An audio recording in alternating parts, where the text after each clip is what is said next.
சென்னை ராஜீவ் அரசு பொது மருத்துவமனையில் 1143 சிறுநீரக மாற்று அறுவை சிகிச்சைகள் நடந்து முடிந்துள்ளன. இதற்கு காரணம் உடல் உறுப்பு தானத்தில் ஏற்பட்டுள்ள விழிப்புணர்வே காரணம் என்று கருதப்படுகிறது. மனித உடல் பாகத்தில் முக்கிய பங்கு வகிக்கும் உறுப்புகளில் ஒன்று சிறுநீரகம். 2 சிறுநீரகங்களில் ஒன்று நன்றாக இருந்தால் மனிதன் உயிர் வாழ முடியும். ஆனால் 2 சிறுநீரகங்கள் முற்றிலும் செயலிழந்துவிட்ட நோயாளிகளுக்கு மாற்று சிறுநீரக அறுவை சிகிச்சைதான் ஒரே தீர்வு. சிறுநீரகங்கள் செயலிழந்துவிட்ட நோயாளிகளுக்கு மாற்று சிறுநீரக அறுவை சிகிச்சை மூலம் பொருத்தப்படும் புதிய சிறுநீரகம் 2 வழிகளில் பெறப்படுகிறது. ஒன்று நெருங்கிய உறவினரிடம் இருந்து தானம் அல்லது மூளைச்சாவு ஏற்பட்ட நபரிடம் இருந்து தானம். இதை பின்பற்றி செய்யப்பட்ட சிறுநீரக அறுவை சிகிச்சையில் சென்னை ராஜீவ் மருத்துவமனை 1000 தாண்டி உள்ளது.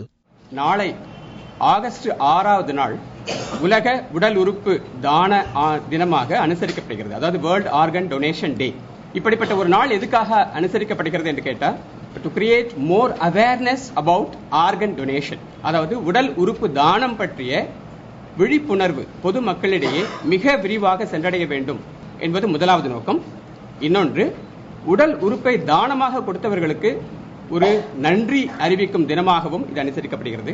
அகில இந்தியாவிலுமே தமிழகம்தான் சிறுநீரக அறுவை சிகிச்சை, மாற்று சிறுநீரக அறுவை சிகிச்சையில் ஒரு முன்னோடி மாநிலமாக, ரோல் மாடலாக திகழ்கிறது.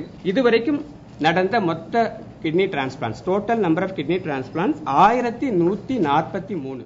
சென்னை ராஜீவ் அரசு பொது மருத்துவமனையில் 1000வது சிறுநீரக அறுவை மாற்று சிகிச்சை நடந்தது ஒரு மனமித்த தம்பதிக்கு. 2 சிறுநீரகமும் செயலிழந்த நிலையில் தனது 27 வயது மனைவி இளவரசி மூலம் ஒரு சிறுநீரகம் பெற்று உயிர் வாழ்வது மகிழ்ச்சி அளிப்பதாக தெரிவித்தார் 36 வயது கணவர் கலையரசன். ஜிஹெச்ல சேர்ந்து இங்க 38 டைலிஸ் பண்ணி திரும்பி அதுக்கப்புறம் என் மனைவியோட கிட்னி எடுத்து எனக்கு வச்சு பொறுத்துனாங்க.